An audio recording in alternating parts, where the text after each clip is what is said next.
কইছে হুজুর আমি ওই মানুষের মুখে শুনছি তোমার বলে ওস্তাদ অমুক বাজারে একটা হুজুর আছে জুতে সেলাই করে, তিনি বলে তোমার উস্তাদ।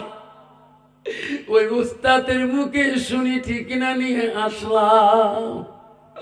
আমার কথা বললি রে বেটা পাগলা, তোমাকে আর কোনোদিনও ছাড়িয়ে দেবে না, তোমাকে খেতে দিবে না। আমার কথা বললে আমাকে সালাম জানাইবে। পাগলা ঠিক না মতন গেল। ওই লাহোর মসজিদের বড় ইমাম ইসমাইল লাহোরী রহমাতুল্লাহ নামাজ যখন পড়া শুরু করলেন, নামাজ পড়িয়া যখন ফরজ নামাজ পড়ি যখন আসে বেরিয়ে এই কোরআনের পাগল দেখলো এই লোকটা হওয়া লাগে রে। ওই হুজুর বলে দিছে উনি ফরজ নামাজ পড়ে বাকি নামাজে যে রুমে পড়ে। ইসমাইল লাহোরী যখন রুম মসজিদ থেকে বাইরে রওনা হলেন, এই কোরআনের পাগলা যায় দৌড়ি যায় ইসমাইল লাহোরীকে ধরে ফেলালেন। ওগো হুজুর আপনার কোয়ার্টারের রুমে যাওয়ার আগে আমাকে মাফ করিয়া দেন।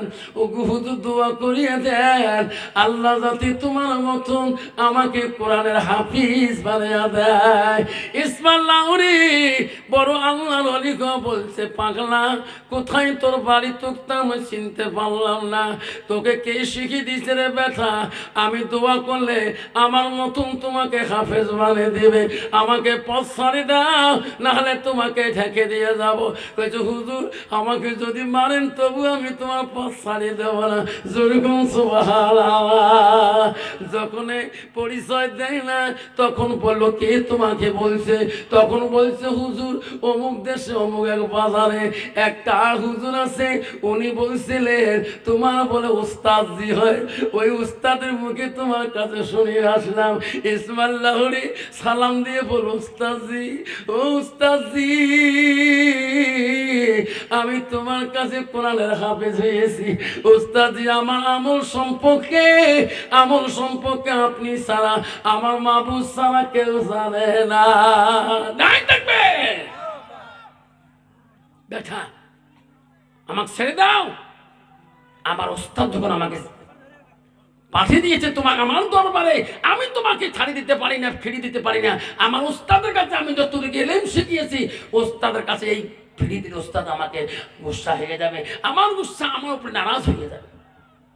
বাপজন আমার সোনার চানরা, আব্বাজন আমার মা বোনেরা, সোনার চানরা আমার মা বোনেরা, আজকে নিমাইকাটা মাদ্রাসার জমিনের মধ্যে মা আমরা যদি একটা যদি কোরআন পান্ডেওয়ালা হাফিজা মেয়েকে বানাইতে পারি, মা বোনেরা আল্লাহওয়ালা মুত্তাকির পরে হাজগাজিতে হাসানাত বানাইতে পারি, নিশ্চয় ওই মেয়েটার দ্বারায় হাজারো মেয়েরা আল্লাহর ওলি হয়ে আসবে। জোরে বল সুবহানাল্লাহ।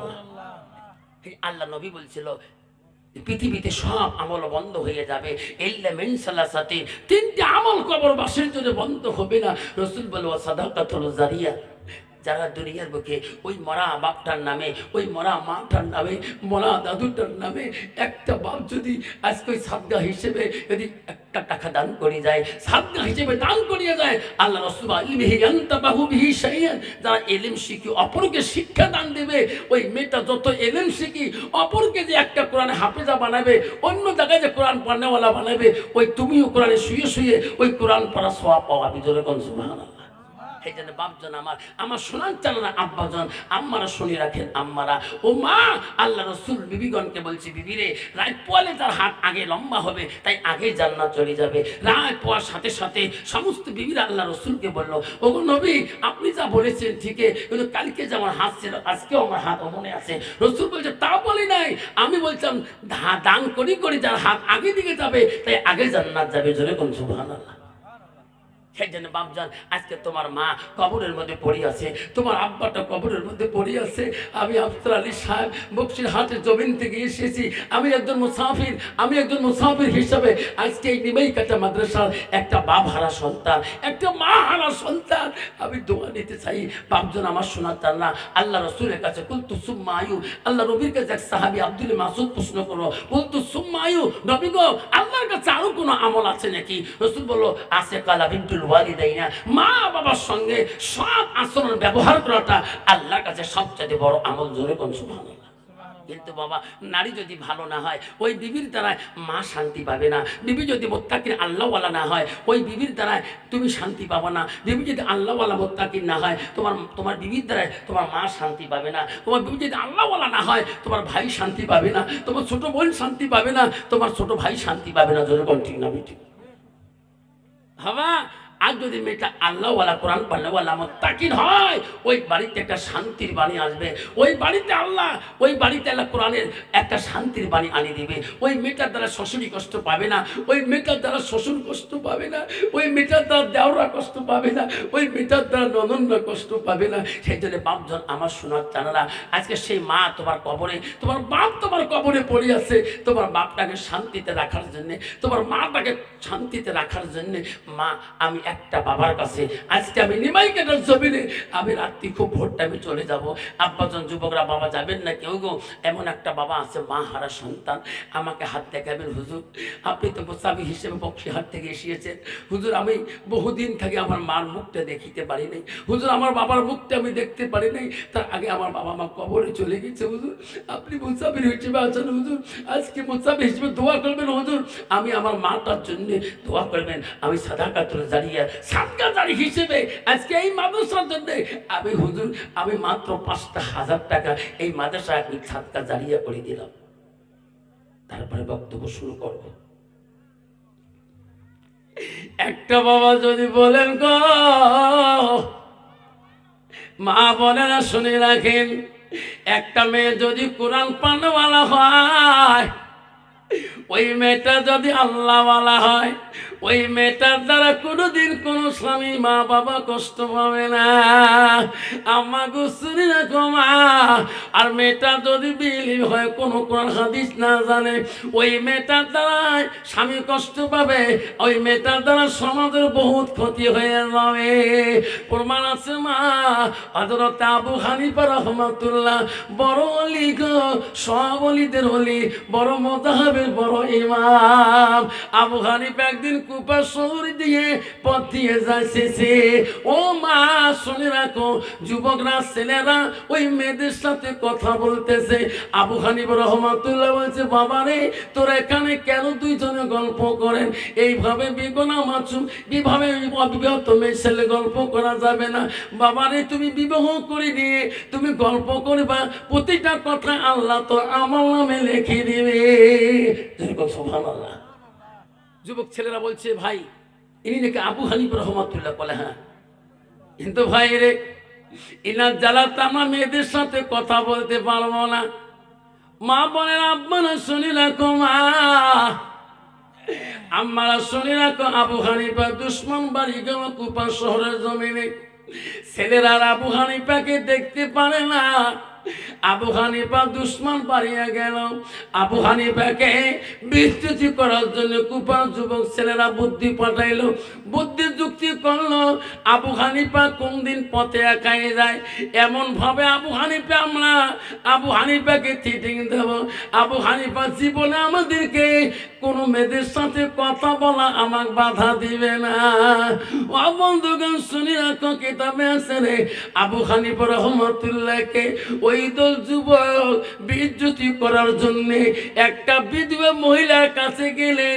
ওই মহিলাটা ছিল মূর্খ, ওই মহিলাটা ভিতরে কোনো এলিম কালাম ছিল না, মহিলাটার নাম ছিল খাবিবা। সব যুবকরা বলল খাবিবা রে তোমার তো স্বামী নাই। কলেখা আমরা তো যত দিরহাম আছে টাকা দিয়ে দেব রে খাবিবা, আমার একটু উপকার করতে হবে। ওই যে ভাই কি উপকার? কইছে ও ভাই কি উপকার? আবু হানিফা নামে একটা মানুষ আছে, ওই মানুষটার সাথে তোমার একটা কেলেঙ্কার তথ্য তুলতে হবে, মিথ্যা দুর্নাম তুলতে হবে। ও খাবিবা যত টাকা লাগে আমরা দিয়ে দেব। যেরকম নাউজুবিল্লাহ, যেরকম নাউজুবিল্লাহ। একটা বেইলিম মেয়ে যার ভিতরে আল্লাহর কোরআন হাদিস রাসূলের হাদিস নাই। আল্লাহ রাসূল বলল মান সালাকা তরিকান ইলতামিসু ফি ইলমান, আলমিয়া ইলম শিখতে করতে চাও, ইলমের রাস্তায় চলতে চাও, রাসূল বলল সাল্লাল্লাহু আলাইহি তারিকার ইলাল জান্নাত, সেই রাস্তা হলো জান্নাতি রাস্তা। জোরে বল সুবহানাল্লাহ। বাবা ওই মেয়েটা যদি সেই রাস্তায় চলতো, নবীর ঘরে ইলম শিখতে যেত, ওই মেয়েটার দ্বারা কোনোদিন সমাজের একটা ভালো মানুষের প্রতি হইতো। নজরে কোন ঠিক না বেঠিক? আব্বারা আমার শোনাচ্ছেন না, আব্বারা কষ্ট মনে করবেন না। আব্বারে কেন যাবেন এই কাঠার বন্ধুরা? আজকে মেয়েটার ভিতরে এলেম না তাগের ধরুন, আজকে মেয়েটার সমাজের মধ্যে পথভ্রষ্ট হয়ে গেছে। ও বাবারা, কেউ যাবে না, দোয়া নিয়ে যাবেন। আবু হানিফার দ্বারা ওই এলেম বিহীন মেয়েটা এলেম জান নাই, কি অবস্থা হয়ে গেল গো, তোমার জন্য দোয়া করো। তার আগে আব্বারা গো, আমি বড় কষ্ট পাইলাম গো সোনারা। আপনারা পোষা তোমার ভয়েতে চলে যাচ্ছেন, দূর করব না। আসেন কোন বাবা ভালো সন্তান, বাবা ভালো সন্তান। আমি আফসার আলী আজকে গো 15 বছর থেকে মা বাবার চেহারা দেখি না। ওয়াজ করতেছিলাম আমি হাই স্কুলের মাস্টার, মা বাধা দিয়েছিল, সভা করিস না, সভা করিস না, সভা বানিতে চাস না। আমি বলছি কেন মা? বাবা তোমার গালা নষ্ট হবে, পরের দিন তুমি স্কুলে ক্লাস করতে পারবা না। সোনা রে, ও আব্বা মার তোমার গো, কোনোদিন আমার গালা ভাঙে নাই। আজকে আমি নেমে কেটে জমিরে দোয়া করি যাবরে সোনা, আজকে দোয়া করি যাবরে তোর মাকে আল্লাহ জান্নাতের বাগানে শুয়ে রাখবে। ওই মাটার নামে যদি তুমি সাদকা জারি হিসাবে আব্বারে 5,000 টাকা যদি ওয়াদা দিয়ে যাও, তোমার সাদকার দ্বারায় কোনো একটা মেয়ে যদি কোরআন পানওয়ালা হয়ে যায়, আল্লাহ রাসূল ইয়ান্তাবাহু বিহি শাইআ আলমিহি, ইলম শিখি যদি অপরকে শিক্ষা দেয়, তোর মা বাবা জান্নাতে থাকবে। সুবহানাল্লাহ।